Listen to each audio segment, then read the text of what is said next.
우리는 성경을 열심히 읽어야 됩니다. 그러나 성경 본문을 단순히 심지어 맹목적으로 많이 읽는 그런 단계를 속히 벗어나야 됩니다. 물론 아무것도 모를 때에는 단순히 읽어야 되겠고, 맹목적이나마 읽으면서 이 성경이 뭐를 쓰고 있는가, 무엇이 기록되어 있는가를 확인해 볼 필요가 있습니다. 그러나 그러한 단계가 끊임없이 반복이 되고 몇 년이 흘러도 지속이 된다면 그것은 문제가 있는 것입니다. 성경을 단순히 반복적으로 많이 읽으면 크게 도움이 될 거다라고 하는 생각은 마치 불교 경전을 읽거나 유교 경전을 읽는 듯이 읽는 것이 대부분입니다. 즉 우리가 성경을 처음 만날 때 성경을 어떻게 읽어야 되는지에 대해서 우리는 제대로 배운 적이 없는 사람이 거의 대부분입니다. 그러니 학교에서 공부를 할 때에 교과서를 배우듯이 혹은 세상을 살면서 이런저런 종교에 몸을 담고 이런저런 종교의 영향을 받은 사람들로부터 그 경전을 읽는 그 어떤 모습을 보고 배우고 혹은 영향을 받아서 우리도 성경을 그렇게 읽으면 결국 도움이 되지 않겠는가? 내가 이렇게 정성껏 읽으면 하나님께서 살아계시니 내 정성을 헤아려서 하나님께서 감동하여 깨우침을 주시지 않을까 이렇게 생각하는 수가 있습니다만은 우리는 불교 경전을 읽듯이 읽어서도 안 되고 유교 경전을 읽듯이 읽으면 안 됩니다. 불교 경전을 읽는 대부분의 불교 신자는 그 경전에 쓰여져 있는 그 내용을 몰라도 마치 그것이 어떤 주문과도 같아서 그것을 반복적으로 읽으면 그 소리가 위력을 발휘하여 천지개벽의 어떤 효력이 나타나고 내 앞에 놓여져 있는 문제가 마법처럼 깨뜨려진다라고 하는 어떤 관념들을 가진 경우가 대부분입니다. 그래서 불교 신자들의 대부분은 뜻도 모르고 반복해서 암송을 합니다. 암송하고 늘 중얼중얼 거리다가 보면 악한 마귀가 혹은 악한 귀신이 혹은 어떤 사악한 기운이 자기에게 덤벼들지 못하고 오히려 피할 거라고 하는 생각을 갖게 됩니다. 혹시 우리가 성경을 많이 읽으면 그리고 중얼중얼거리고 다니면 악한 기운이 악한 마귀가 우리 곁에서 떨어져서 도망을 가고 악한 병고가 사라질 거라고 기대한다면 그런 역사가 나타날 수는 있습니다만 그것은 성경이 기록되고 우리가 성경을 읽어야 되는 하나님이 작정하신 어떤 목적이 결코 아닌 것을 빨리 깨달아야 됩니다. 유교 경전은 한문을 읽는 것입니다. 한문이라고 하는 그 글자, 한자라고 하는 것은 상형 문자와 회의 문자로 되어 있는 것이 기본입니다. 그래서 글자가 예를 들어서 달, 월자는 달의 모양에서 온 것이고 사람, 인자는 사람의 모양에서 온 것이니 글자를 들여다가 보면 원래 이 글자가 뜻하는 바가 무엇인지 문득 알아지는 것입니다. 회의 문자라고 하는 것은 조울 호자처럼 여자가 아들을 안고 있는 형상이다 그렇게 설명하지 않습니까? 그러니까 글자와 글자가 어떤 형상을 나타내는데 그 형상 2개 혹은 3개 혹은 4개가 모여져서 어떤 뜻을 이룬다 하는 것입니다. 그러니까 식구라고 할 때에 이 식구라고 하는 뜻이 원래 무엇을 의미하는가라고 하는 것이 궁금할 때에 그 글자를 유심히 들여다보면 밥을 같이 먹는 그 공동체 이런 의미를 깨우칠 수가 있습니다. 이런 깨달음이 올 때까지 반복해서 읽는 것입니다. 근데 한글은 상형 문자도 아니고 회의 문자도 아니고 소리를 문자로 표기한 것입니다. 그러므로 우리 귀에 들린 소리가 우리 귀에 아주 익숙한 단어가 아니고서는 그 어떤 우리가 익숙하지 못한 어떤 내용을 전달할 때에는 그 내용을 별개로 찾아보고 이해하고 소화를 해야 됩니다. 그러므로 읽는 것 자체에 우리는 만족해서도 안 됩니다. 또한 성경 개관을 목표로 삼아서 될 일도 아닙니다. 성경 전체를 꿰뚫어 알게 되면 성경의 내용에 대해서 익숙하겠지요. 어디에 무슨 내용이 써 있다. 그러나 성경을 우리가 자세히 읽어보면 무슨 말이 가장 중요하냐면 시편 19편 10절 같은 경우에는 금, 곧 많은 정금보다도 더 사모할 것이며 꿀과 송이꿀보다도 더 달도다. 이것은 성경을 읽을 때에 이 내용이 무슨 내용이구나. 그것을 명확하게 머릿속에 이해하는 것이 목표가 아닌 겁니다. 이해하고 보니 정말 내 입에 꿀보다도 더 달게 느껴지는 것. 시편 119편 103절에서도 주의 말씀의 맛이 내게 어찌 그리 단지요. 내 입에 꿀보다 더하니이다. 그러니까 성경 전체를 관통하는 그 어떤 핵심 이런 것보다도 뭐가 더 중요하냐면 어느 한 부분 성경 말씀을 딱 읽어보니까 마치 내 안에 이 말씀의 맛이 느껴지더라는 거예요. 내 입에 너무 달아서 입에 정말 짝짝 달라붙고 또 먹고 싶은 거예요. 그래서 말씀은 뭐 하는 겁니까? 먹는 겁니다. 말씀을 읽는 것이 아니라 말씀은 먹는 것이고 먹었을 때 그 안에 있는 참 맛이 너무나도 달다라고 하는 것을 깨우치는 경지까지 가야 되는 것입니다. 에스겔에서도 인자야 내가 네게 주는 이 두루마리로 내 배에 넣으며 내 창자에 채우라 하시기에 내가 먹으니, 그러니까 먹어서 배가 불러지고 창자에 채우는 것입니다. 그리 하다 보면 그것이 내 입에서 달기가 꿀 같더라. 여러분 하나님의 말씀을 읽을 때 꿀같이 답니까? 우리가 뭘 사모해야 됩니까? 꿀같이 달더라 하는 경지까지 도달해야 됩니다. 이사야 34장에도 보면은 너희는 여호와의 책을 자세히 읽어보라. 이것들이 하나도 빠진 것이 없고 하나도 그 짝이 없는 것이 없으리니 라고 하는 것은 읽는 방법을 얘기해 주고 있습니다. 즉 우리는 성경을 읽을 때에 있어야 될 것이 다 있는지 이가 빠진 것이 없는지 일일이 확인하는 세심하게 마음을 쏟고 집중하여 읽고 그러면서 서로 이게 정말 짝이 되는가라고 하는 그 짝을 하나하나 찾아서 맞추어 보고 그래서 짝을 발견해내는 기쁨을 누려보라는 것입니다. 다시 말하면 천천히 새기고 또 새기고 살피고 또 살피는 시간이 많으면 많을수록 좋은 것입니다. 그래서 때로는 빨리 읽고 때로는 많이 읽지만 우리의 목표는 성경 전체를 꿰뚫어보는 어떤 통찰력 그 자체가 아니라 하나님의 말씀이 이렇게 달고 오묘하구나. 정말 하나님의 말씀이 내게 이렇게 힘이 되는구나 라고 하는 것을 그러면서 참으로 신비롭다. 너무 놀랍다. 그래서 가슴이 벅찬 그런 경지에 우리는 도달해야 됩니다. 그때 가서야 비로소 우리는 하나님의 말씀을 안다. 알아가고 있다.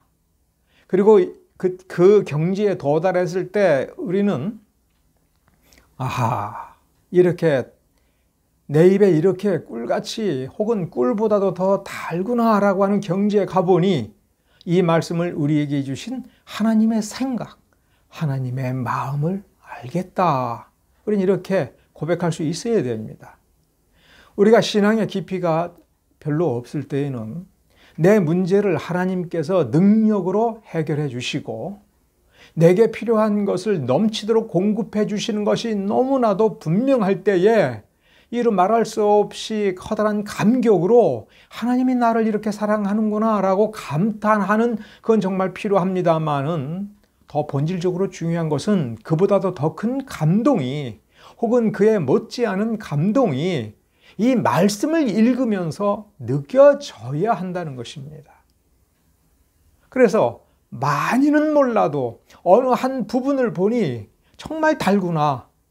내게 힘을 주는 이 말씀 한 구절만이 아니라 이 성경의 곳곳에 이렇게 놀라운 보화가 숨어 있고 이 말씀을 살피다 보니 내가 이렇게 눈이 밝아지고 지혜로워지고 내 입이 이렇게 꿀을 먹을 때보다도 더 달고 내 마음에 행복이 가득 차구나라고 하는 그런 경지를 누리는 지점까지 꾸준히 나아가는 것이 매우 중요합니다. 오늘 제가 이렇게 서론을 좀 장황하게 드리는 것은 이 사사기를 어떻게 읽을 것인가라고 하는 그 질문을 사사기를 처음 읽을 때라든가 앞부분에서 사사기를 읽어가는 과정에서 그 질문을 던져서 얻는 답변과는 본질적으로 다른 아주 높은 차원의 답변이 삼손의 일대기를 통해서 드러나기 때문에 그렇습니다.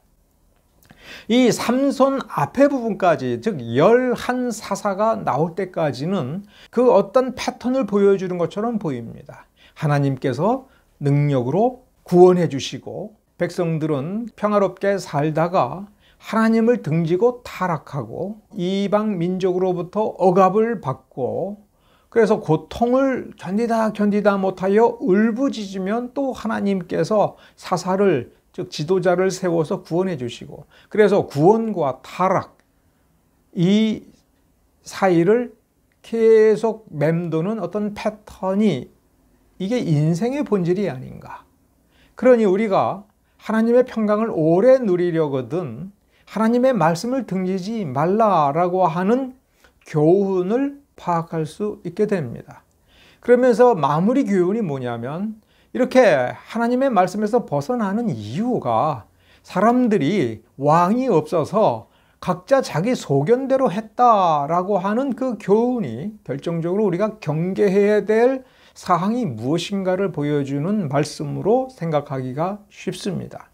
근데 이 교훈이 오용될 수가 있습니다. 즉, 네 가지 지점을 뱅글뱅글 돌면서 구원과 타락, 평강과 억압의 상태를 뱅글뱅글 도는 것이 오용이 될 수가 있습니다. 각자 사람이 각자 자기 소견대로 했다라고 하는 말씀도 오용될 수가 있습니다.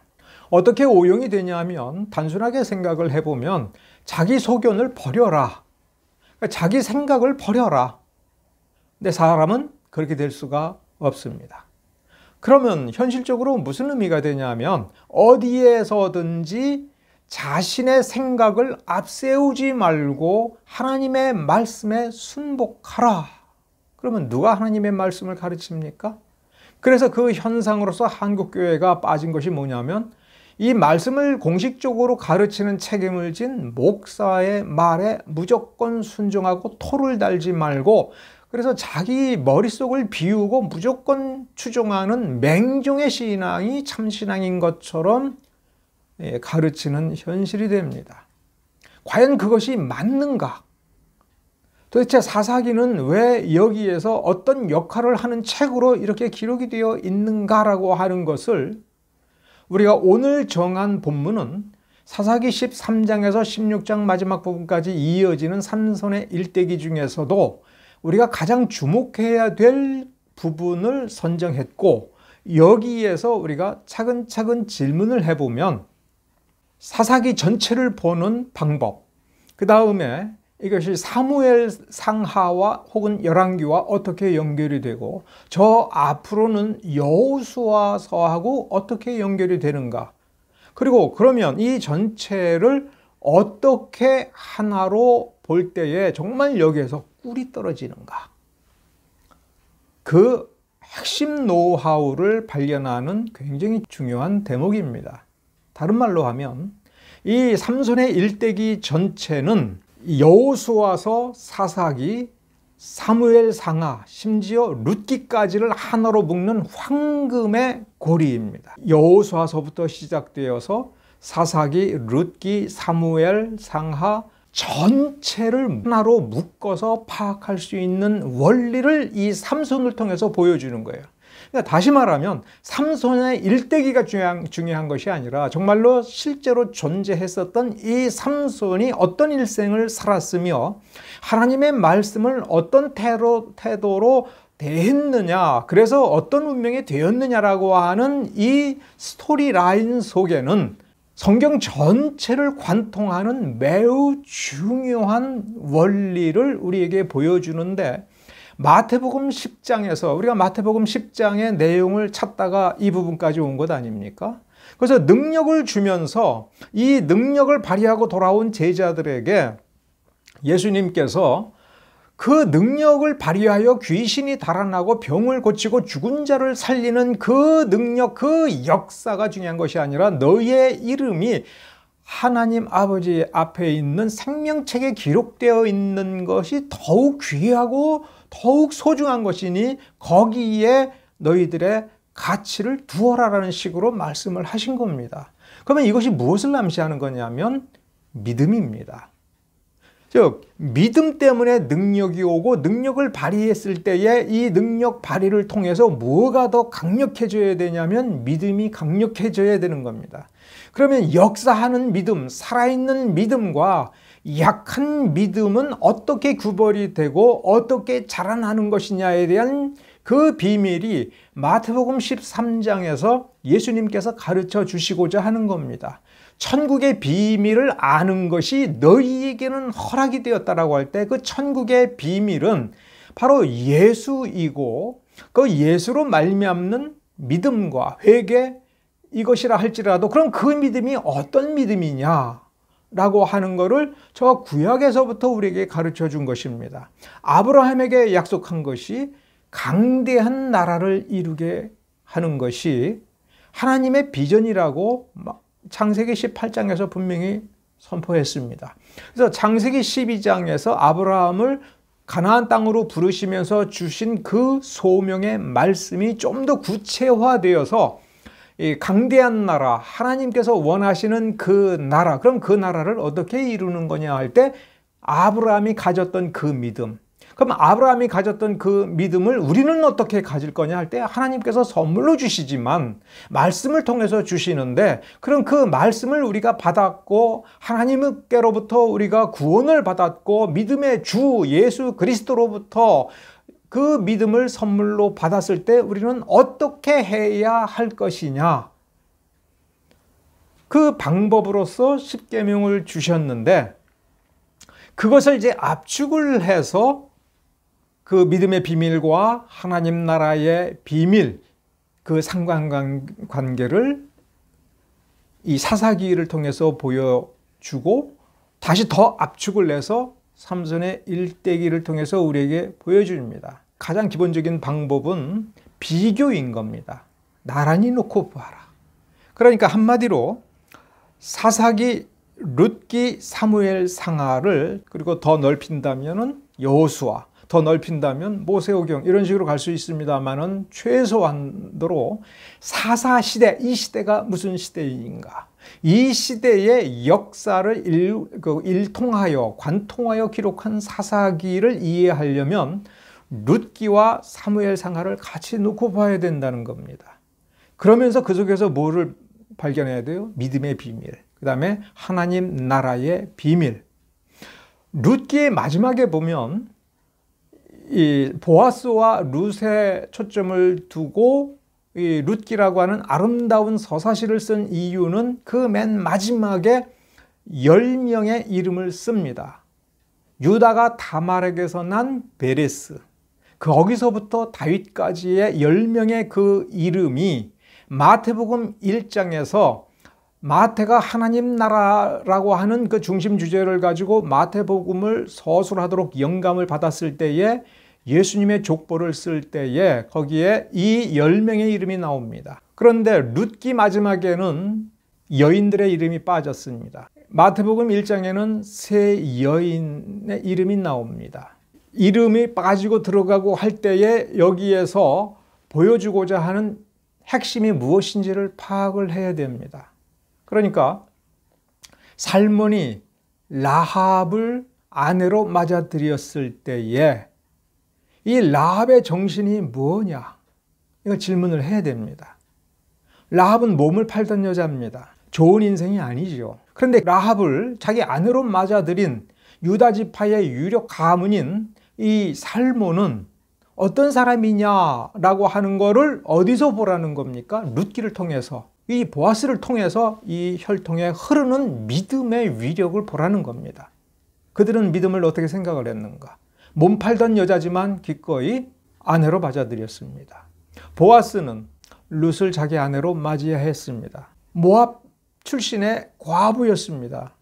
누가 룻이 믿음이 좋을 거라고, 아들을 낳았을 경우 아들을 잘 키워줄 거라고, 말씀으로 잘 키워줄 거라고 누가 생각을 할 수 있겠습니까? 모압에서 태어나서 하나님과 하나님의 백성을 대적하는 것을 문화로 어렸을 때부터 배웠던 사람입니다. 나오미는 믿음이 있는 사람입니까? 입을 열어 하나님을 원망하는 사람입니다. 거기에서 무슨 믿음을 배웠겠습니까? 그러나 믿음을 보여주었습니다. 묵묵히 어떤 약속도 소망도 없이 베들레헴에 들어왔을 때에 보아스는 그 믿음을 보고 막대한 손해를 감수하면서 룻을 자기 아내로 맞이했습니다. 그 때문에 다윗 시절까지, 그리고 보아스 가문은 가난한 집이 되었습니다. 그래서 사울이 다윗을 사유로 삼고자 했을 때에 빙패의 예물을 마련하지 못하여 파혼당하는 수모까지 겪었습니다. 그 룻의 배경이 베들레헴이죠. 룻기의 배경이 베들레헴이죠. 베들레헴이라는 이름이 이 사사기의 17장서부터 나옵니다. 그런데 그냥 나오는 것이 아니라 베들레헴과 기브아라고 하는 도시와 비교해서 나옵니다. 그러니까 사사기 17장, 삼손이 죽은 뒤에, 그러니까 삼손의 일들이 끝나는 것이 아니라 그 연결고리로 해서 17장으로 넘어가면서 두 개의 도시 이야기를 합니다. 베들레헴이 언급이 되고 기브아가 언급이 됩니다. 그 연결고리가 뭐냐면 오늘 본문에 들릴라가 삼손을 블레셋 사람들에게 넘겨줄 때에 블레셋 방백들이 이 들릴라를 찾아와서 삼손의 비밀을 찾아서 우리에게 알려다오, 이렇게 유혹을 하면서 만일 그 비밀을 우리에게 알려주어서 이 삼손을 죽일 수만 있다면 우리 5방백이, 5왕이 각각 은 1100개씩을 주리라, 이렇게 약속을 합니다. 들릴라가 삼손을 팔아넘기기로 할 때의 거래 계약의 기본 단위로 제시가 되고, 그럼으로써 삼손이 죽은 것으로 끝나는 것이 아니라 17장으로 이어지면서 에브라임 산지와 베들레헴, 그리고 나중에 그 베들레헴 출신의 첩을 살해당한 레위인 때문에 베냐민 전쟁이 벌어지죠. 나중에 베냐민 지파에서 왕이 나오는 것이 사울이고 그 사울의 도성이 기브아입니다. 자, 그럼 삼손이 어떤 삶을 살았는가를 개관을 해봅시다. 어떻게 살았는가? 첫째, 망나니 같이 살았습니다. 그는 나실인이지만 그가 등장하는 첫 장면서부터 이방 여인을 아내로 달라고 아버지를 가서 조릅니다. 아버지가 왜 하필 이방 여인이냐? 이스라엘 동족 가운데서 아내를 찾으면 되지 않겠느냐 할 때 이 딥나라고 하는 곳의 여인을 아내로 달라고 아버지를 그렇게 떼를 씁니다. 나중에 장인이 삼손의 아내를 다른 사람에게 주어버립니다. 나중에 다시 아내를 찾으러 오니까 그 아내를 다른 사람한테 주었다 하니까 이 심통이 난 삼손이 여우 300마리를 잡아서 2마리씩 꼬리를 묶고 그 사이에다가 횃대를 매달아서 거기다 불을 붙여서 온 들녘을 태워버립니다. 블레셋 사람들이 화가 나가지고 도대체 누가 이런 짓을 했느냐, 왜 이렇게 했느냐를 알아보니까 삼손의 장인이 그 삼손의 아내를 다른 사람한테 주어서 삼손이 화가 나서 이런 짓을 했다 하니까 이 블레셋 사람들이 쫓아와가지고 이 삼손의 장인과 그 아내를 또 불에 태워 죽입니다. 그러자 또 화가 나서 크게 도륙을 합니다. 그러자 이번에는 이 블레셋 사람들이 도저히 삼손을 상대할 수가 없으니까 유다 지파를 전쟁을 하듯이 공격을 합니다. 그러자 유다 지파가 블레셋 사람들한테 우리 잘못한 것이 없고 화를 돋굴 일이 없었는데 우리한테 왜 그러십니까? 이렇게 엄청난 전쟁을 하려고 이렇게 몰려오시면 어떻게 합니까? 우리가 어떻게 해드리면 되겠습니까? 이렇게 좀 비굴하게 구니까 그럼 삼손 잡아와라 이렇게 얘기한 겁니다. 그러니까 유다 지파 사람들도 좀 황당한 거죠, 사실은. 왜냐하면 삼손은 단 지파인데 우리 지파도 아닌 사람을 우리가 왜 어떻게 잡아다가 당신네들한테 주겠습니까?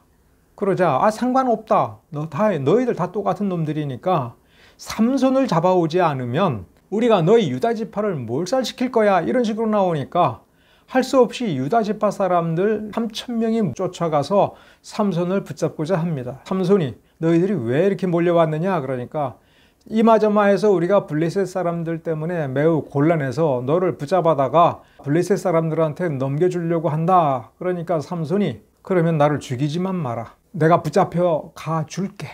죽이지만 마라.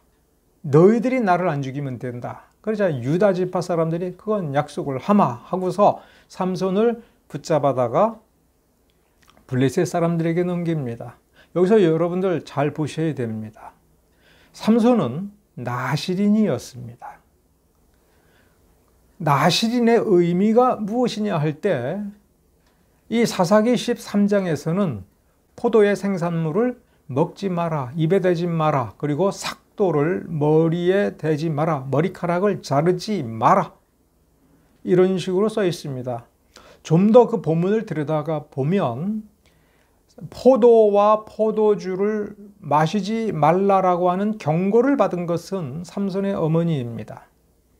삼손에 대해서는 그 낳은 뒤에 머리에 삭도를 대지 마라. 평생토록 나실인으로 구별된 사람이다. 이게 하나님께서 삼손을 구별하여 쓰시겠다라고 정하고 일종의 수태고지를 한 것입니다. 그 본문만 보면 뭐만 조심하면 돼요? 머리만 안 밀면 되는 것입니다. 여기에서 문제가 있는 겁니다. 삼손의 머리카락만 안 자르면 되는 것이 아니라 정상적인 사람이라면 나실인이라고 하는 규정이 무언가라고 하는 것을 민수기에서 찾아봐야 됩니다. 나실인이란 제사장 지파가 아닌 사람이 하나님께 자기를 드리기 위하여 일정 기간을 정하여 제사장처럼 사는 것입니다. 제사장과 똑같이 거룩하게 자기를 구별하여 사는 것이기 때문에 회막 안에 들어가는 제사장이 지킬 정결의 규례를 다 지켜야 된다고 하는 것을 민수기에서 눈치채야 됩니다. 그런 식으로 안 썼어도 읽다가 보면 안 되는구나. 심지어 민수기에는 특히 그 나실인 규정에는 시체를 만지지 마라. 갑자기 옆에 있는 사람이 죽어서 만져지게 됐을 때에도 이미 불결하여진 것이니 정결케 하는 절차를 밟아야 된다. 그래서 정결하게 자기를 구별하여 하나님을 섬기기로 약정한 그 날짜에서 그 날은 빼야 되는 거예요. 내가 6개월을 제사장처럼 살겠다 했는데 내가 불결해지어서 일주일 혹은 2주일을 정결케 해야 된다면 그거는 빼고 다시 정결하게 해서 그 약속된 기간을 채워야 되는 겁니다. 자, 그럴 때에 내가 시체를 만지거나 해서 불결해졌으면 삭도를 머리에 대서 머리를 다 민 뒤에 그 머리가 자랄 때까지 기다려야 되는 거예요. 그 다음에 정결케 하는 제사를 드려야 됩니다. 번제를 드려야 되고 속죄제를 드려야 되고 화목제를 드려야 되고 그래서 정결케 된 뒤에 하나님께 약정한 기간을 채워야 되는 겁니다. 제사장은 회막 안에 들어가서 성막을 섬길 때에는 포도주를 입에 대서는 안 됩니다. 그러한 규례를 지켜야 되는 것이지요. 그러니까 내가 낳을 자식이 나실인이다. 하나님께서 평생토록 이 아이를 나실인으로 쓰시겠다라고 했으면 모세오경을 잘 연구를 해야 되고 특히 레위기에 정통하도록 노력을 해야 되는 겁니다. 공부를 해야 되는 거예요. 무슨 공부? 레위기 공부를. 그리고 레위기를 잘 알으려면은 출애굽기도 공부를 해야 되고 신명기도 공부를 해야 되는 겁니다. 부모가 하나님의 말씀을 잘 모르면 어떻게 돼요? 스승을 찾아서 그 스승으로부터 하나님의 말씀을 잘 배우도록 이끌어야 되는 것입니다. 그래서 이 문자를 지키는 것이 아니라 뭐를 지켜야 돼요? 하나님을 경외하는 법도를 깨우치고 그 하나님을 경외하는 그 마음을 지켜야 되는 것입니다. 그것이 본래 사사기 13장에서 그 부모에게 주신 그 경고, 나실인으로서 예정되었으니 삭도를 머리에 대지 말라고 하는 그 말의 숨은 뜻입니다. 그런데 이 부모는 그 문자만 단순하게 받아들여서 그것만 철저히 했다라고 하는 증거가 그 다음 장 14장부터 나오는 겁니다. 여호와를 섬기는 민족, 이스라엘 민족의 그 도리로서, 합당한 도리로서 저 이방 족속에, 우상 숭배하는 족속에서 여자를 구하지 말라. 근데 그걸 듣지 않았습니다. 나귀 턱뼈로 블레셋 사람들을 1,000명을 쳐 죽일 때에도 단순히 우리는 나귀 턱뼈라고 알고 있는데 본문에는 뭐라고 써 있냐면 새 나귀 턱뼈라고 되어 있습니다.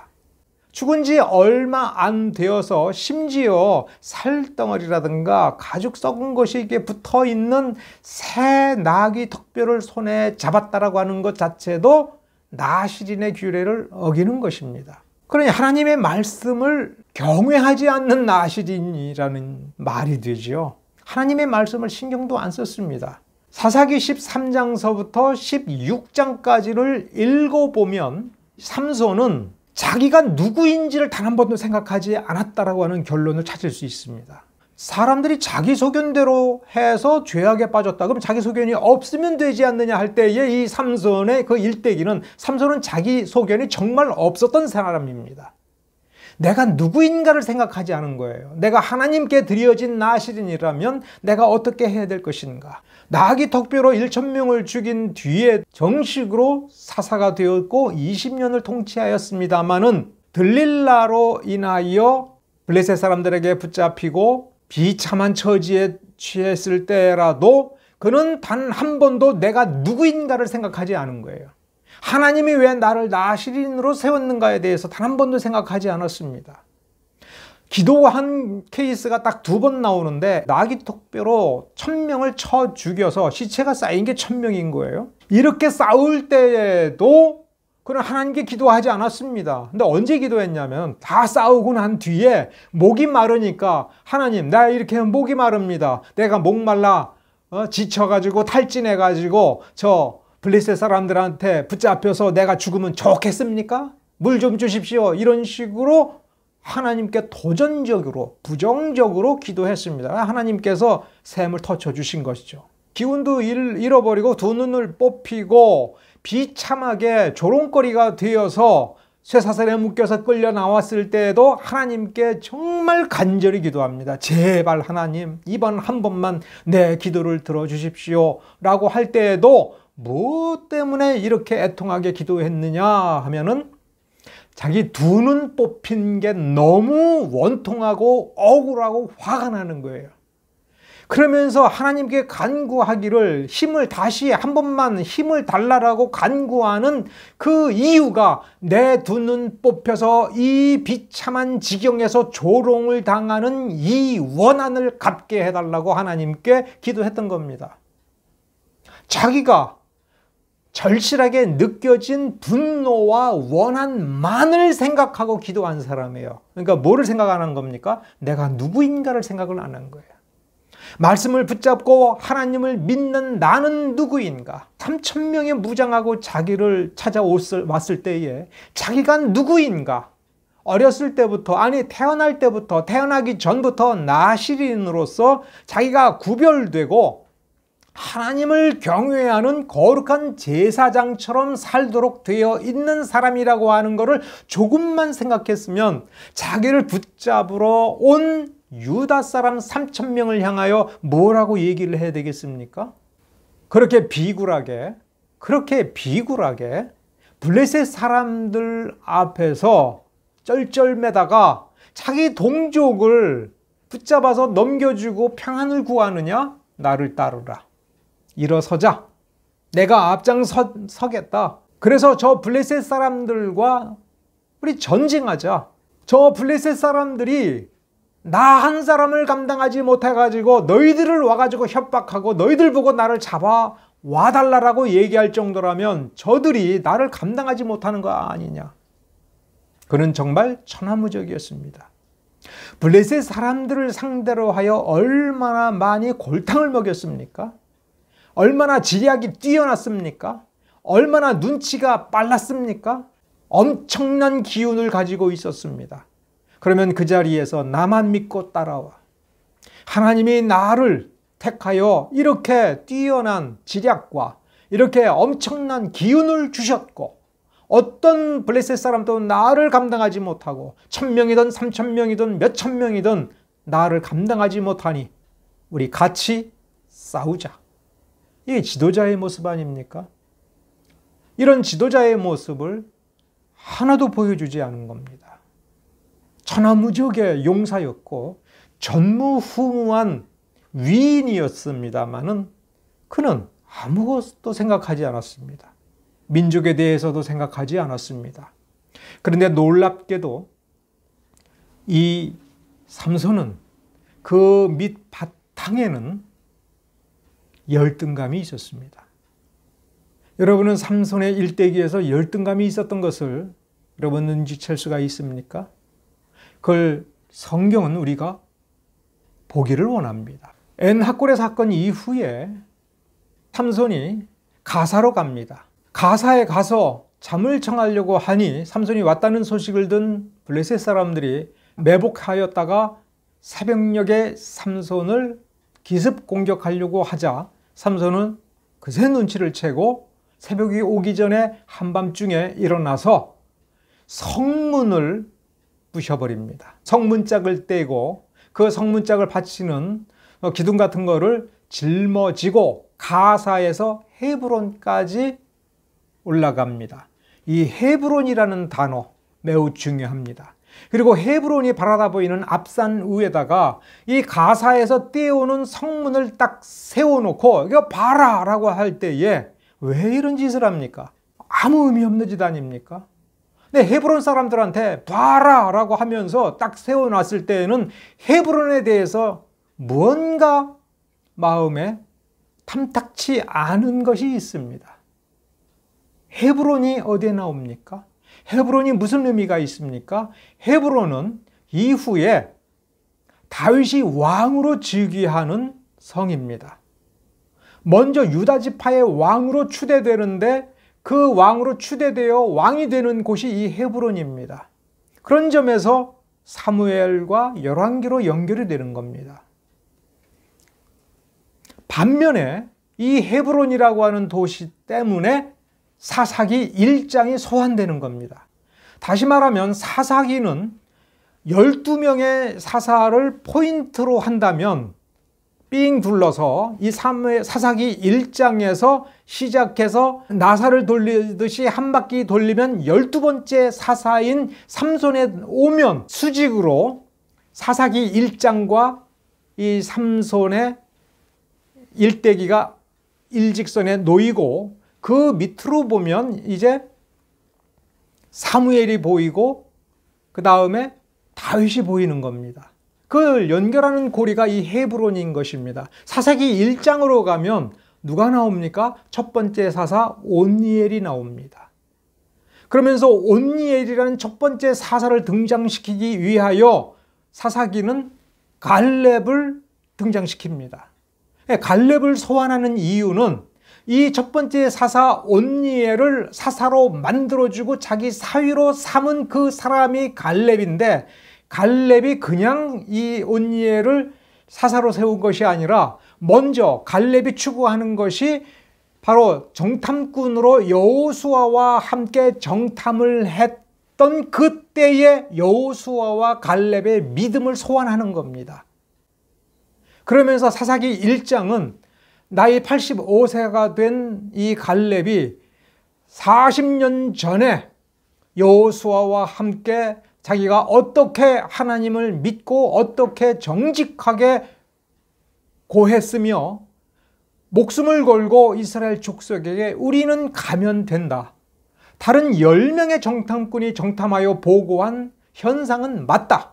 그들은 강대하다. 그러나 하나님께서 우리에게 주시고자 하였으니 우리는 하나님의 말씀만 믿고 용맹하게 나아가기만 하면 된다. 여호수아와 갈렙의 이 믿음 고백이 사실을 그대로 맞다라고 하는 것을 증명해 주는 책이 여호수아서고, 이 여호수아서를 통해서 입증된 그 여호수아와 갈렙의 그 믿음은 이 갈렙의 경우 40년이 지나서 이 가나안 땅에 섰을 때에도 그때에 그 믿음을 잃지 않았고 그때의 약속을 상기하면서 이제 여호수아에게 하나님께서 모세를 통해서 내게 약속한 이 산지를 내게 주소서 할 때에 그 산지가 헤브론이었던 겁니다.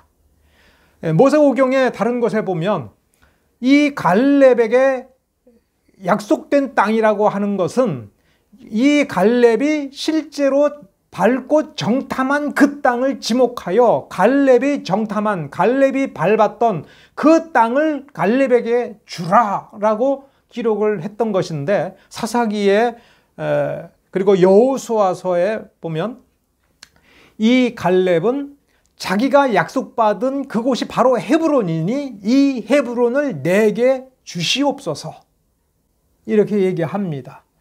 그러니까 우리가 창세기서부터 여호수아를 관통하여 사사기 그리고 사무엘서를 이 삼손을 놓고서 연결고리가 이루어지는데, 이 연결고리를 통해서 보면 어떤 것이 눈에 보여야 되느냐 하면은 야곱의 12아들 가운데 누가 그 장자권을 계승하느냐 할 때 생물학적 장자인 르우벤이 제일 먼저 떨어져 나가고, 그 다음에 야곱이 죽을 때에 요셉 지파 중에서도 에브라임을 장자로 인정하여 그에게 안수해 줌으로써 에브라임 지파가 사실상 장자 지파가 되는데, 그래서 출애굽을 할 때에도 에브라임 지파가 앞장서고 여호수아가 앞장섰고 하지만 어떻게 해서 유다에서 이 왕들이 나오고 특히 다윗과 같은 왕이 나오며 유다 지파에서 영원한 왕 다윗의 자손 예수 그리스도가 나오게 되느냐라고 하는 그 원리, 그 비밀을, 그 믿음을 중심으로 해서 그 나라라고 하는 컨텍스트에서 보여주고자 하는 것이 바로 이 사사기, 룻기, 사무엘상이고, 그것을 압축해서 의문을 가져라라고 하는 것이 이 삼손인 것입니다. 굉장히 좀 오늘 제 얘기가 복잡하지요. 오늘 전체 서론으로 이렇게 말씀을 드렸습니다. 그래서 일단 다른 어떤 것보다도 이 수태, 이 삼손이 잉태되는 이 장면과 사무엘상 1장에서 사무엘이 잉태되고 태어나는 이 배경을 비교해주면 이 삼손의 근본적인 교훈이 무엇인가라고 하는 걸 우리가 확실히 알 수가 있습니다. 미리 우리가 결론을 소환해서 여기서 상고해 보면 우리가 지난번에 나누었던 것과 사실은 똑같은 것입니다. 세바와 살문나가 기드온에게 그 기드온의 장남 여대를 보고 한 말이, 그 핵심 교훈이, 그 힘은 사람에게서부터 나오는데 그 사람을 보니 알겠다. 그 사람이 어떠하니 그 힘을 이렇게 못 쓰지. 그 말은 기드온에게 들으라 한 얘기죠. 자식을 보니 아비가 어떻다라고 하는 그 교훈입니다. 그러면 삼손을 통해서 우리에게 보여주고자 하는 교훈은, 사람의 인격은 어렸을 때의 환경과 어렸을 때의 그의 인식틀, 그 다음에 부모를 통해서, 주변을 통해서 보여주는 영향력이 있지만 어렸을 때의 그 됨됨이를 바꿀 수 있는 가장 놀랍고 신비로운 힘은 믿음의 힘이다. 그 믿음으로 인하여 그 성인이 된 이후에도 본성을 바꿀 수가 있는데, 어렸을 때 부모가 참 좋은 믿음을 가지고 있고 믿음과 말씀으로 양육을 하면 그 아이가 완벽하게 바뀌어질 수 있다라고 하는 것을 이 사사시대를 통해서 우리에게 보여주고자 하는 교훈이라면, 우리는 이 사사기 13장과 사무엘상 1장을 면밀하게 비교해 보면서 그 부모의 됨됨이를 살펴볼 필요가 있습니다. 다시 말하면 이겁니다. 삼손이 비참한 최후를 맞이한 것은 그 부모가 믿음이 없었기 때문에 그렇다. 그리고 부모가 믿음이 없었을 때에 나실인으로서 어렸을 때부터 살아온 이 삼손은 나실인 규정이라든가 하나님의 말씀을 배울 때에 자신의 믿음에 대해서 아무 생각이 없었다. 믿음에 대해서 아무 생각이 없었고 믿음이 그 인격을 형성해서 자아를 형성하는 데까지 나아가지 못하고 그 믿음이 그 인생의 가치관을 형성을 하는 데에 조금도 영향을 미치지 못했으므로 전무후무한 은사, 전무후무한 역사 어디에서도 찾아볼 수 없는 능력을 갖추고 재능을 갖추었음에도 불구하고 비참한 운명에 빠졌으며 그 지파와 또 그 민족이 비참한 운명을 벗어날 수 없다라고 하는 그 교훈을 우리에게 주는 것입니다. 기도하겠습니다.